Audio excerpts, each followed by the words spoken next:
The alarm screamed through Station Prime at 3 in the morning. Not the usual soft chimes that meant someone forgot to clock out or a door was left open. These were the deep, bone-shaking sirens that meant something had gone terribly, catastrophically wrong. Lieutenant Kelly Davis rolled out of bed in her tiny quarters, already reaching for her uniform. She'd been with Earth's Security Division for 6 years now, ever since humanity joined the galactic community. Most days involved breaking up fights between drunk aliens or helping lost tourists find their way back to their ships. But tonight felt different. The emergency channel was lighting up her communicator like a Christmas tree. By the time she reached the command center, the place was pure chaos. Aliens from 20 different species were shouting in languages her translator could barely keep up with. Her partner, Detective Ryan Cooper, was already there, his coffee mug forgotten on a desk as he stared at the holographic display showing the station's layout. "What have we got?" Kelly asked, pushing through the crowd. Ryan's face was grim. The Dracovian hatchlings. All 3 of them. Gone. Kelly felt her stomach drop. She'd seen the baby dragons once, during a diplomatic tour. They were adorable little things, no bigger than house cats, with scales that shimmered like opals. But more importantly, they were the children of Matriarch SS Ratha, one of the most powerful beings in the known galaxy. Dracovians were ancient, massive creatures that could cross space without ships. They'd been exploring the cosmos when humans were still living in caves. And their babies only came once every 100 years. The nursery was on the station's secure level, surrounded by every safety measure imaginable. Force fields, biometric locks, AI monitoring systems that never blinked. Yet somehow, 3 infant dragons had vanished without triggering a single alarm. Kelly and Ryan headed straight to the nursery. The matriarch was there, her enormous form coiled in the corner, too large for the room that had been built for her children. She was making a sound Kelly had never heard before, a low keening that made her chest ache. Even through the translator, the grief was unmistakable. "I only looked away for a moment," SS Ratha said, her voice barely a whisper. "They were sleeping. Safe. Protected. And then they were simply gone." Kelly approached carefully. Dracovians could be dangerous when distressed, but right now, the matriarch just looked like any mother whose children had disappeared. "We'll find them," Kelly promised. "I swear to you, we'll bring them home." The investigation kicked into high gear. The council sent their best people. Telepaths who could sense life across miles. AI specialists who could analyze every pixel of security footage. Even a few psychic detectives from species Kelly couldn't pronounce. Days blurred together. Kelly barely slept, surviving on coffee and determination. They interviewed everyone who'd been near the diplomatic sector. They checked every ship that had docked or departed.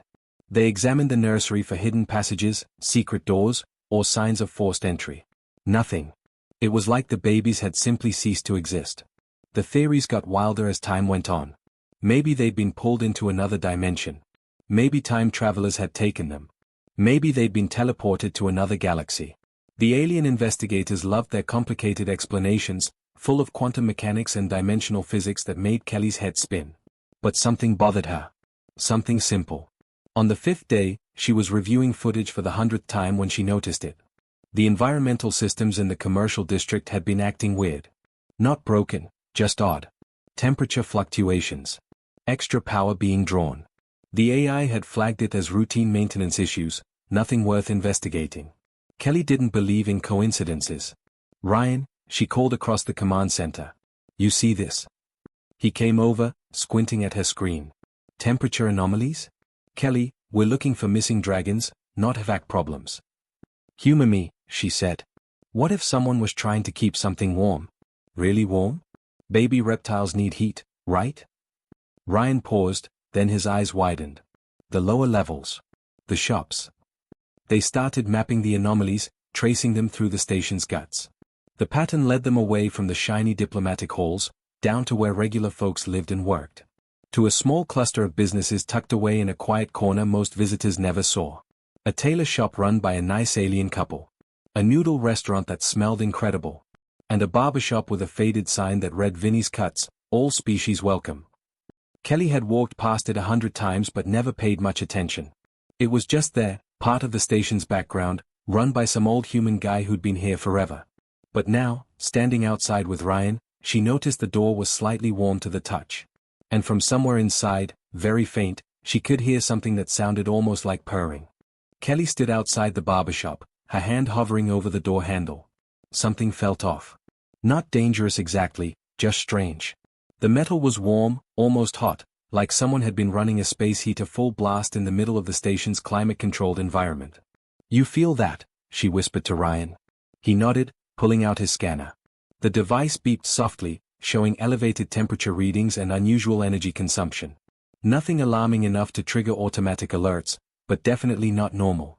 While the rest of the galaxy's finest investigators were busy checking quantum signatures and interviewing suspected dimension-hopping criminals, Kelly and Ryan were about to knock on a Barber's door. She almost felt silly. But her gut had never steered her wrong before, and it was screaming at her now. The shop was closed, which was odd for a Tuesday afternoon. A handwritten sign hung in the window, "Out sick. Sorry for the inconvenience." The writing was shaky, like someone had scribbled it in a hurry. Kelly knocked. No answer. She knocked again, louder this time. Still nothing. "Mr. Calabrese," she called out. "This is station security. We need to ask you a few questions." Silence. But then, very faint, she heard movement. Shuffling feet. And that sound again, that low rumbling purr that made the hairs on her arms stand up. The door cracked open. An elderly man with white hair and tired eyes peered out. Vincent Calabrese, according to the shop registration. He was in his 70s, maybe 80s, with the kind of weathered face that came from a long life of hard work. He looked exhausted, like he hadn't slept in days. "Can I help you, officers?" His voice was hoarse, careful. "We're investigating some irregularities in the environmental systems," Kelly said, keeping her tone friendly. "Your shop's been drawing a lot of extra power lately. Everything okay in there?" Vinny's eyes darted back into the shop for just a second. It was quick, but Kelly caught it. He was hiding something. "Just been cold lately," he said with a weak smile. "Old bones, you know? Need the extra heat." Ryan raised an eyebrow. "Sir, the station's temperature is perfectly regulated. And according to our readings, it's nearly 90 degrees in there. That's not just a little extra heat." Vinny sighed, his shoulders sagging. He looked like a man carrying the weight of the world. "Look, I'm not doing anything illegal. I've got a situation, okay? A delicate situation." Kelly's instincts kicked into overdrive. She'd done this job long enough to know when someone was scared versus when they were guilty. Vinny wasn't guilty. He was scared. Scared and protective. "Mr. Calabrese," she said gently. "We're not here to get you in trouble. But we need to know what's going on. The whole station's on high alert right now. 3 Dracovian hatchlings are missing, and—" "I know," Vinny interrupted quietly. "I know about the dragons." Kelly's heart started pounding. Ryan's hand moved instinctively toward his weapon, but Kelly held up a hand to stop him. "You know about them," she repeated carefully. Vinny opened the door wider, and a wave of hot air rushed out. The shop looked normal enough. Barber chairs, mirrors, shelves lined with scissors and combs. But in the back, there was a small apartment door, and it was slightly ajar. That's where the heat was coming from. That's where the purring was coming from. "They're here," Vinny said simply. "The babies. They've been here for 3 weeks." For a moment, Kelly couldn't breathe. 3 weeks. While the entire galactic community had been tearing the station apart, while the matriarch had been grieving, while investigators had been chasing ghost theories across dimensions, the missing dragons had been sleeping in a Barber's apartment. "Why didn't you report this?" Ryan demanded, his voice sharp. Vinny's eyes flashed with something fierce, protective. "Because every time I tried to leave, they cried." "You ever heard a baby cry, detective? Really cry? It breaks your heart. And these little ones, they were so scared when they first showed up. I couldn't just abandon them." Kelly's mind was racing. This was huge. This was going to turn the entire investigation upside down. But something Vinny said nagged at her. "When they first showed up," she asked. "You mean you didn't take them?" "Take them?" Vinny looked offended. "I'm a barber, not a kidnapper. They wandered in here on their own, 3 weeks ago during my lunch break. Just walked right through that door, shivering and scared. I didn't know what they were at first. Thought maybe they were someone's exotic pets." He moved toward the apartment door, and Kelly and Ryan followed. The heat was intense now, like stepping into a sauna. And the purring was louder, a deep subsonic rumble that made the whole room vibrate. "They were cold," Vinny continued, his voice soft. "So cold they could barely move. I wrapped them in blankets, cranked up the heat, gave them some leftover chicken from my lunch. They ate like they were starving. Kelly's chest tightened.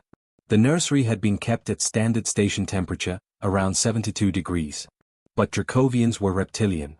Baby reptiles needed warmth. Lots of it. Had the nursery been too cold? Had the babies wandered off looking for heat? After that first day, Vinny said, I realized they weren't pets. I turned on the news, saw the reports about missing dragon babies. I knew I had to call it in. But he pushed open the apartment door, and Kelly saw them. 3 baby Dracovians, curled up in a nest of blankets on Vinny's bed. Their scales shimmered with soft colors, one pink, one blue, one gold. They were fast asleep, their little chests rising and falling peacefully. And in the middle of them all, keeping them warm and safe, was the impression in the blankets where Vinny had been lying. Every time I tried to get up to make the call, Vinny whispered, they'd wake up and cry. And I couldn't do it. I couldn't make them cry. Kelly stared at the scene before her.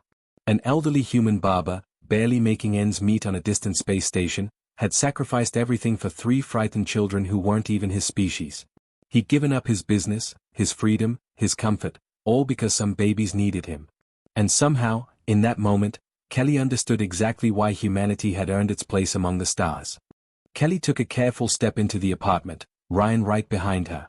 The heat hit them like a physical wall, making sweat immediately bead on Kelly's forehead. The small room was cramped, filled with the simple belongings of a man who'd lived a modest life. A worn armchair. A tiny kitchenette. Photos on the wall showing Vinny with various alien customers, all smiling. And there, on the bed, 3 baby dragons sleeping peacefully. They were even more beautiful up close than Kelly remembered from the diplomatic tour. Their scales caught the light and reflected it in rainbow patterns across the walls. The pink one had its tail wrapped around the blue one. The golden one was making tiny chirping sounds in its sleep, like it was dreaming about something pleasant. Kelly had expected to feel relief at finding them. Instead, she felt something completely unexpected. Her eyes stung with tears. These babies looked so content, so safe, so loved. They didn't look like kidnapping victims. They looked like children who'd found exactly where they belonged. How long have you been sleeping with them? She asked Vinny quietly, not wanting to wake the hatchlings. The old man rubbed his face tiredly. Every night for 3 weeks. They won't settle unless someone's with them. I tried putting them in the bed alone that first night, but they cried for hours. Broke my heart listening to it. So I laid down with them, and they just curled right up. Been that way ever since. Ryan was scanning the room with his device, documenting everything. Sir, you understand you've been harboring the most wanted missing persons in the entire sector? The Dracovian matriarch has been out of her mind with worry. There are 50 different species searching for these babies. I know, Vinny said, his voice heavy with guilt. You think I don't know? But what was I supposed to do? Every morning I'd wake up, tell myself today's the day I'd call it in. Then I'd try to get up, and they'd start crying. Not just whimpering, real crying, the kind that sounds like their hearts are breaking. I'd sit back down, and they'd stop. Immediately. Just cuddle back up and go quiet. Kelly knelt beside the bed, studying the babies more closely. She'd done some research on Dracovians during the investigation. They were one of the oldest species in the galaxy, incredibly intelligent, and fiercely protective of their young. But they were also rare. SS Ratha had mentioned that Dracovians only reproduced once per century. These 3 babies represented decades of waiting, hoping, preparing. Mr. Calabrese, Kelly said carefully. Did you know that Dracovian babies can sense emotional states? They're empathic, even as hatchlings. Vinny shook his head. I didn't know anything about them. Still don't, really. I just knew they needed help. The pink dragon stirred, one eye cracking open. It looked directly at Kelly, and she felt a strange sensation wash over her. Curiosity. Caution. But not fear. The baby dragon studied her for a long moment, then seemed to decide she was okay. It closed its eye and went back to sleep. They trust you, Kelly said, wonder in her voice. Mr. Calabrese, do you realize how rare that is? Dracovian hatchlings don't trust easily. Their instincts tell them to be wary of anything unfamiliar. But they trust you completely. I just fed them and kept them warm, Vinny said, like it was the simplest thing in the world. That's what you do for kids, right? Doesn't matter if they've got scales or skin or feathers. Kids are kids. Ryan was pacing now, his mind clearly working through the implications. We need to report this immediately. The matriarch needs to know they're safe. The council needs to stand down the investigation. But sir, you need to understand, this is going to be big. Really big. Every news outlet in the galaxy is going to want to talk to you. Vinny looked horrified at the thought. I don't want to be on the news. I just want to make sure the little ones are okay. That's all I ever wanted. Kelly pulled out her communicator, but hesitated before activating it. Once she made this call, everything would change. The station would flood with officials, reporters, security forces. This quiet little room would become the center of galactic attention. And these 3 peaceful babies would be disturbed, probably frightened by all the chaos. Ryan, she said. Before we call this in, we need to think about how to do this right. We can't just barge in here with an army and grab these babies. Look at them. They're completely calm, completely happy. If we stress them out, it could cause real harm. What are you suggesting? Ryan asked. Kelly thought for a moment, then turned to Vinny. Has anyone else seen them? Anyone at all? No, Vinny said. I've kept the shop closed. Only left once to get food, and they cried so hard I ran back within 10 minutes. Haven't tried since. Been living off whatever I had in the pantry. The golden dragon yawned, showing tiny sharp teeth. It stretched like a cat, its wings unfurling slightly.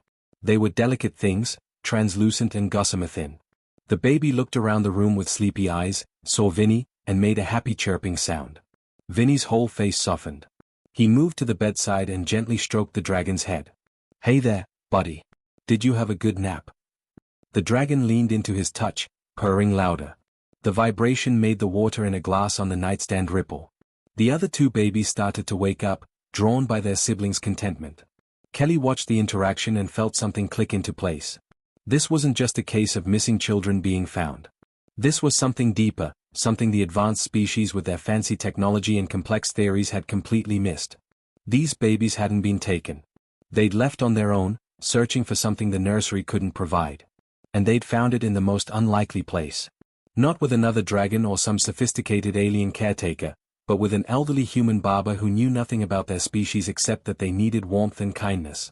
The blue dragon waddled over to the edge of the bed, looking at Kelly with bright, intelligent eyes. It tilted its head, studying her uniform, her badge, her weapon. Then it made a questioning sound, like it was asking who she was. It's okay, Vinny said to the baby. She's nice.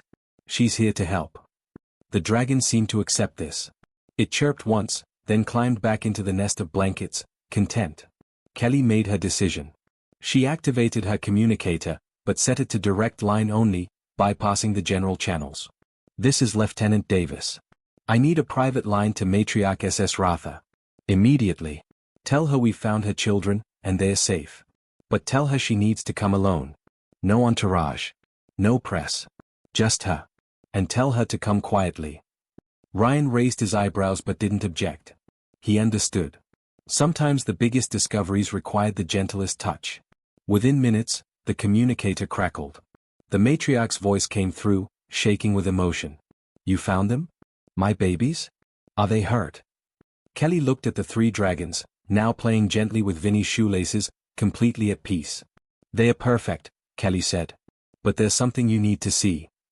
The matriarch arrived within 20 minutes, moving faster than Kelly thought possible for a creature her size. SS Ratha was enormous, her body serpentine and covered in deep purple scales that seemed to absorb light. Her wings, folded against her back, could span the width of a small ship. She was ancient, powerful, and right now, utterly terrified. Kelly met her outside the barber shop, holding up a hand. Matriarch, before you go in, you need to understand something. Your children are completely safe. They are happy. But the situation is unusual. I don't care about unusual, SS Ratha said, her voice trembling. I only care that they are alive.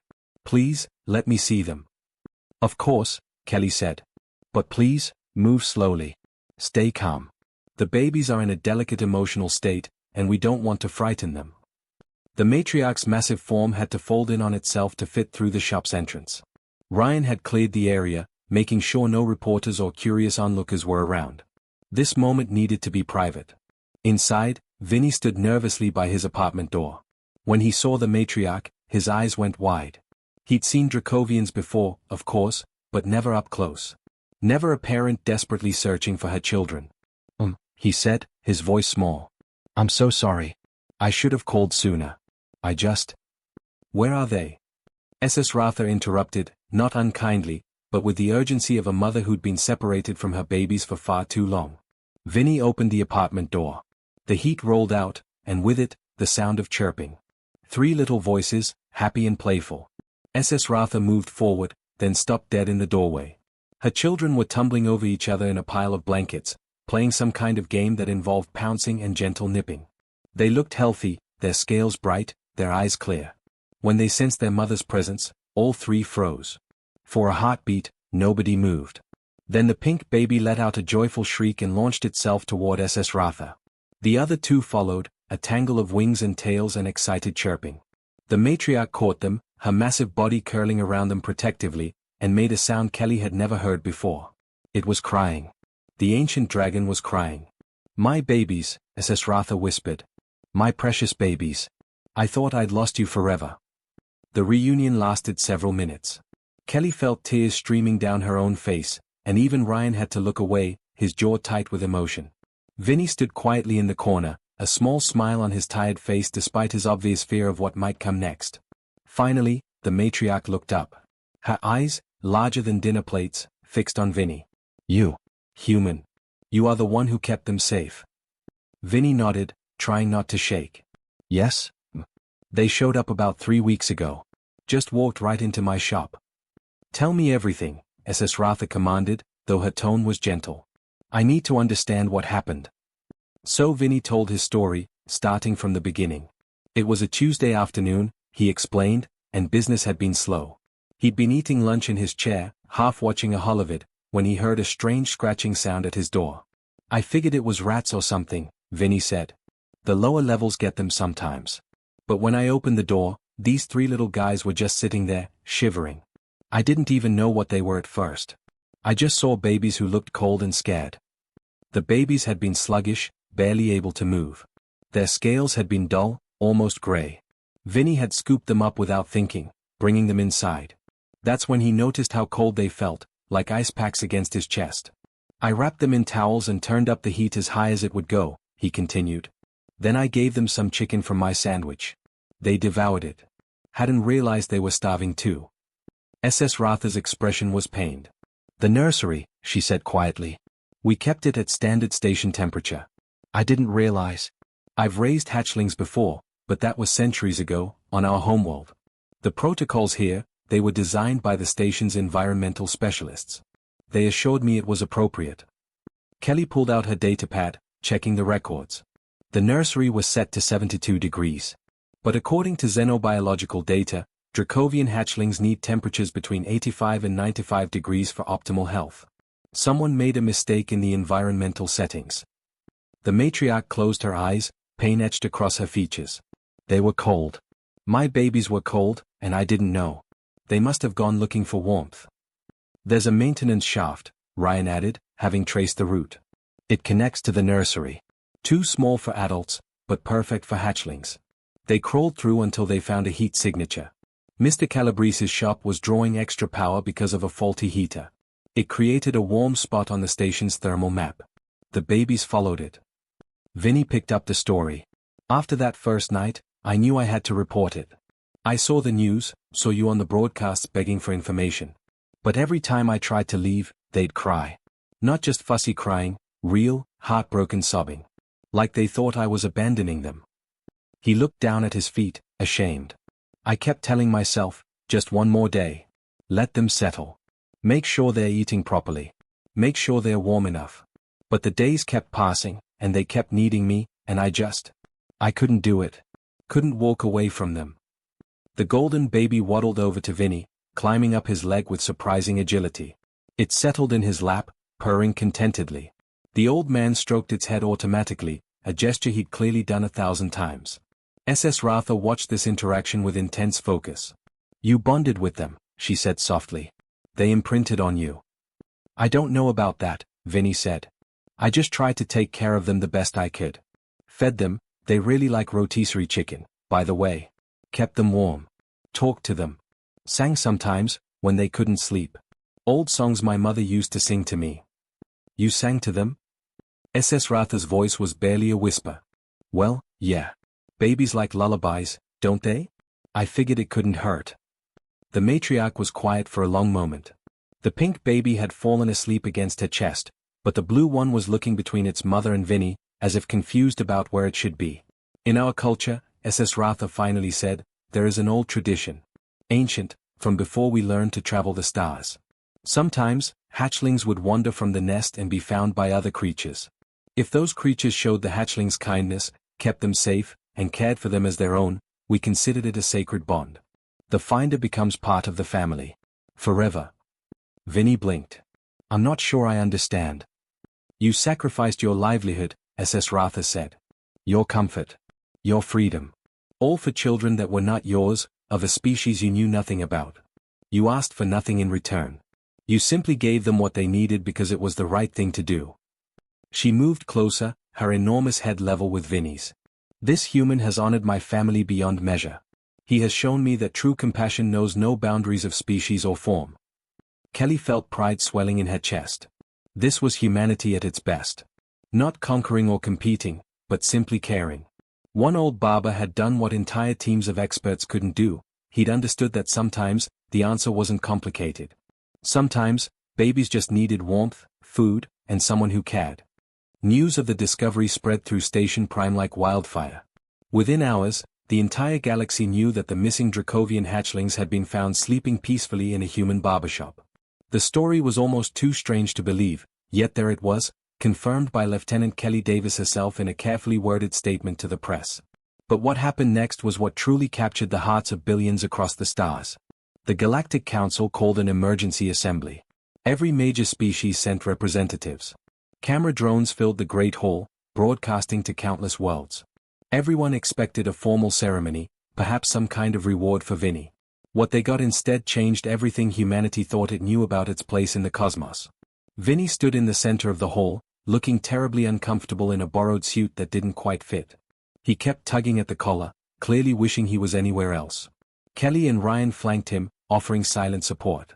The old Barber had tried to refuse the whole thing, insisting he didn't need recognition for doing what anyone decent would do. But the matriarch had insisted, and you didn't say no to a Dracovian matriarch. SS Ratha entered the hall with her 3 hatchlings. They'd grown noticeably in just a few days since being reunited with their mother, their scales brighter, their movements more confident. But when they saw Vinny, all 3 of them chirped excitedly and tried to rush toward him. The matriarch gently restrained them with her tail, though she was smiling. The council spokesman, a tall crystalline being named Nexus, began the proceedings. We are gathered here to recognize an extraordinary act of compassion. Vincent Calabrese, human, of Earth origin, has done what our most advanced technologies could not. He kept the Dracovian hatchlings safe through the simplest means, kindness, warmth, and care. The hall erupted in applause. Vinny shuffled his feet, clearly embarrassed. The council wishes to offer you substantial compensation, Nexus continued. Enough credits to retire in luxury on any world you choose. A position of honor in the diplomatic corps. A ship of your own. Name your reward, and it shall be yours. Vinny was quiet for a moment, looking at the 3 baby dragons who were straining against their mother's hold, desperate to reach him. Then he spoke, his voice steady despite his nervousness. I appreciate the offers, I really do. But I don't want any of that. I'm just a barber. That's all I've ever been, all I ever wanted to be. I cut hair. I talk to people. I make them feel a little better about themselves when they leave than when they came in. That's enough for me. Nexus seemed puzzled. Surely there is something you desire. Vinny glanced at SS Ratha, then back at the hatchlings. Well, there is one thing. If it's allowed, I mean. I'd like to visit them sometimes. The little ones. Just to make sure they're doing okay. I know they've got their mom now, and that's how it should be. But we got pretty close over those 3 weeks, and I'd hate to think I'd never see them again. The hall went completely silent. Even the camera drones seemed to hold still. This human had been offered wealth beyond imagination, power, prestige. And all he wanted was to visit 3 baby dragons. SS Ratha moved forward, her massive form graceful despite its size. When she spoke, her voice carried to every corner of the hall and across every broadcast channel in the galaxy. Vincent Calabrese, she said formally. In the ancient traditions of my people, you have earned something far greater than wealth or position. You have earned kinship. My hatchlings bonded with you when they needed safety. You answered their need without hesitation, without thought of reward. In doing so, you became family.